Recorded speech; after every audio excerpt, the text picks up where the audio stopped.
चलिए, तो अब क्वेश्चन नंबर 8 देखिए क्या कह रहा है कि let S be the all point in a plane, माने हमारे एक प्लेन में एक सरफेस पे लाई करने वाला जितने भी पॉइंट हैं उसका सेट एस है ना। S be the all points in a plane and R be a relation in S, R be a relation in S defined, मतलब जो आर रिलेशन है वो एस क्रॉस एस का है, होता है ना, एस क्रॉस एस का सबसेट ही ना होता है रिलेशन। तो R be a relation in set S defined by R, इस तरह से डिफाइन किया गया उस रिलेशन को एस में कि ए कॉमा बी का ऑर्डर पेयर लिखा गया, और वो ऑर्डर पेयर कैसा होना चाहिए, तो सच दैट, मतलब ऐसा होना चाहिए कि डी इज, मतलब कि distance between A and B is less than 2 units. Distance A, इसका मतलब भी बाकायदे तुम्हें दिया हुआ है कि डी ए कॉमा बी का मतलब समझिए, where D A comma B is the distance between the points A and B, मतलब एक पॉइंट ए है और एक पॉइंट बी है। तो जब तुम दो गो पेयर ले रहे हो, दो गो नंबर ले रहे हो या दो गो पॉइंट ले रहे हो, तो उसका मतलब है कि उनके बीच का डिस्टेंस जो है हमेशा जो है वो क्या हो रहा है, मान लो 2 यूनिट ये डिस्टेंस है, तो 2 यूनिट से हमेशा कम वाला डिस्टेंस ले रहे हो अपने प्लेन में। तो अपने प्लेन में जितने भी पॉइंट हैं उसमें से हम उसी पॉइंट को ले रहे हैं जिनके बीच का डिस्टेंस 2 यूनिट से कम हो रहा है, उस तरह का रिलेशन दिया गया है। जबकि एस क्या है, उस प्लेन में लाई करने वाला हर एक पॉइंट जो 2 डिस्टेंस से ज़्यादा भी हो और जो 2 डिस्टेंस से कम भी हो या दोनों डिस्टेंस के बराबर भी हो। कोई भी 2 डिस्टेंस, मान लो ये 2 यूनिट हो गया, तो इससे छोटा वाला भी पॉइंट है सर, जितना भी है ना, इससे बड़ा वाला भी है। तो एस कुछ इस तरह से है। क्या क्वेश्चन तुम समझ गए?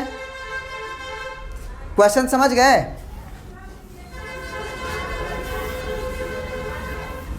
जो रिलेशन दिया गया वो क्या दिया हुआ है, उस प्लेन में लाई करने वाला हर एक 2 पॉइंट, लेकिन वो 2 पॉइंट कैसा होना चाहिए, जब उनके बीच का डिस्टेंस नापेंगे तो वो 2 यूनिट से कम होना चाहिए। वो 2 यूनिट से क्या होना चाहिए, कम। बात समझ में आ रहा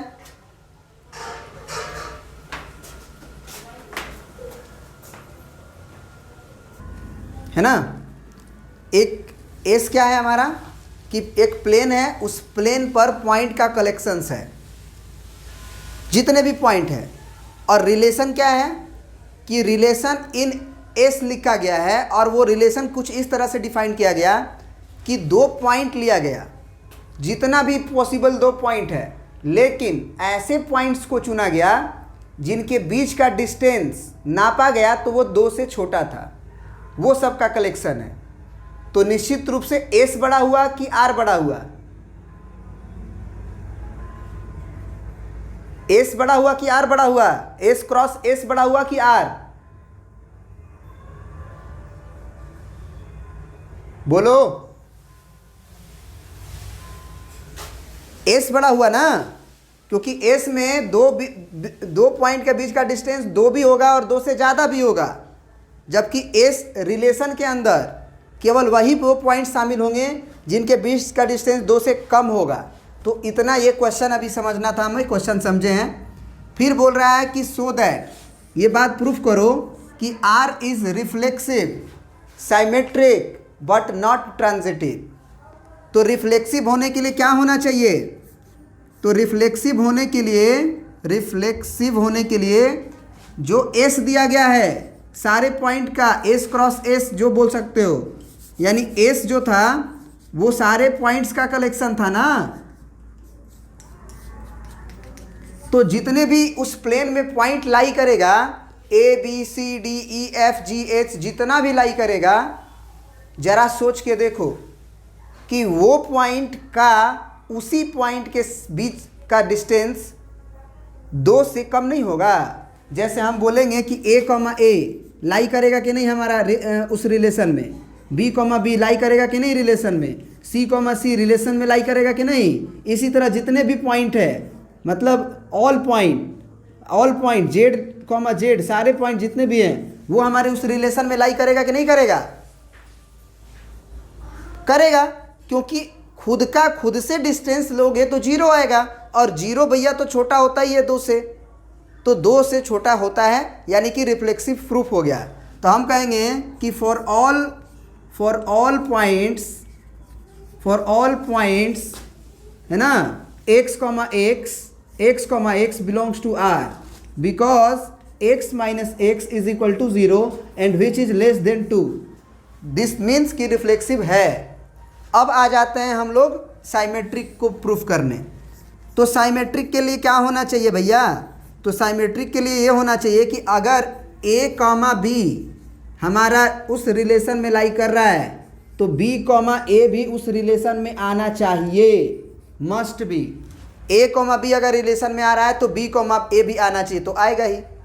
तुम सोचो कि अगर तुम a b लिए हो तो वो a b कैसा ले आया होगा?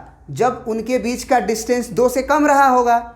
तो अगर a से b को देखोगे तो अगर 2 से कम है, तो b से a को भी देखोगे तो भी तो 2 से कम होगा। दो बिंदुओं के बीच के डिस्टेंस में अगर हम यहाँ से यहाँ नापे तो ये डिस्टेंस हुआ, इधर से इधर नापेंगे तो वही ना होगा।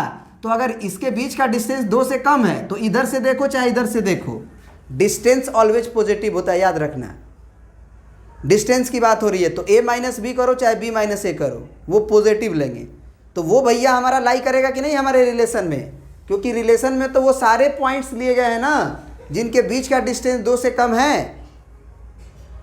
तो जितने भी पॉइंट्स शुरू में लोगे जो कि पहले ही R में आएगा, अगर वो R में नहीं आएगा तो उसको तो लोगो ही नहीं साइमेट्रिक में। ऐसे ही ना पॉइंट्स लोगे जिनके बीच का डिस्टेंस 2 से कम है, तो A भी लो तो B तो A आएगा ही आएगा। तो ये साइमेट्रिक प्रूफ हो गया। तो हम लिख देंगे कि डिस्टेंस बिटवीन पॉइंट्स इज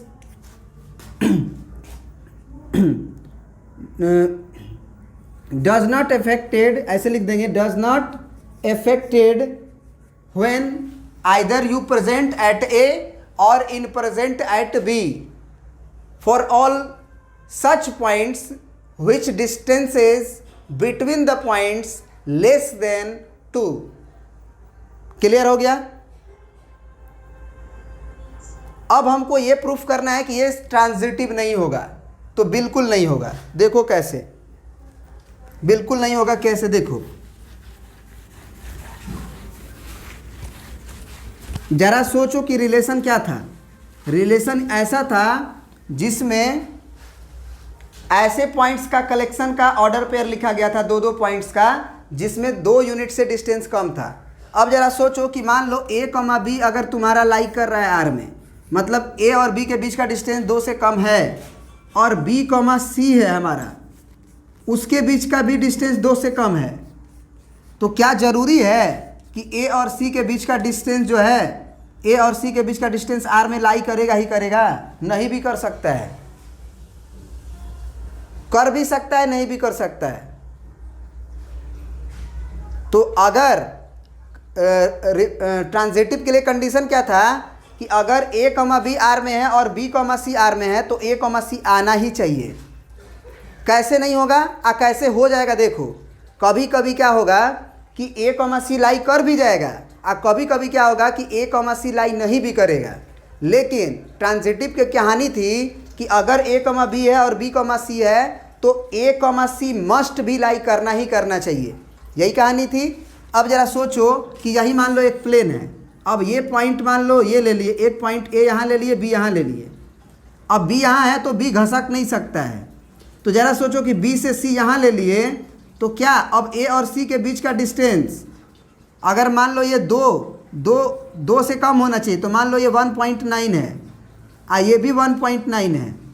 अब बताओ a और c का बीच का डिस्टेंस कितना हो गया? एक्चुअल में a और b के बीच का डिस्टेंस तो 2 से कम है क्योंकि 1.9 था।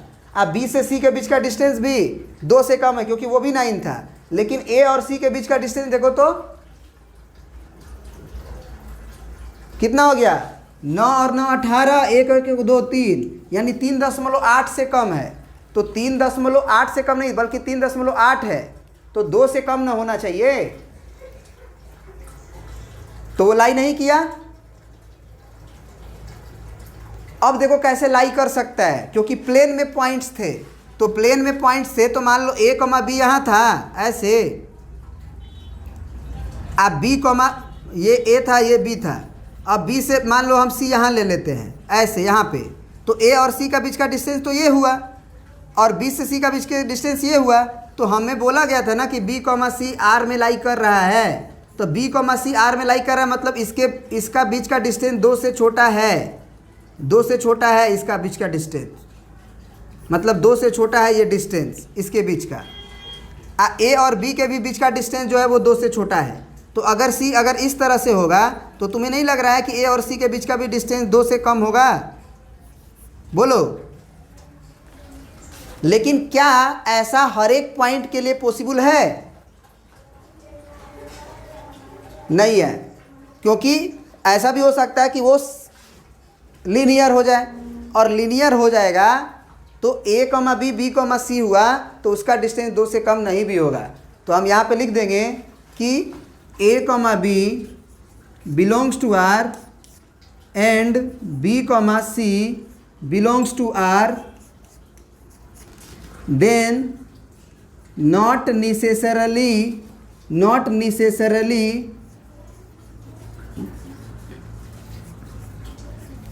that A comma C belongs to R, because लिख सकते हो because A B C may be linear।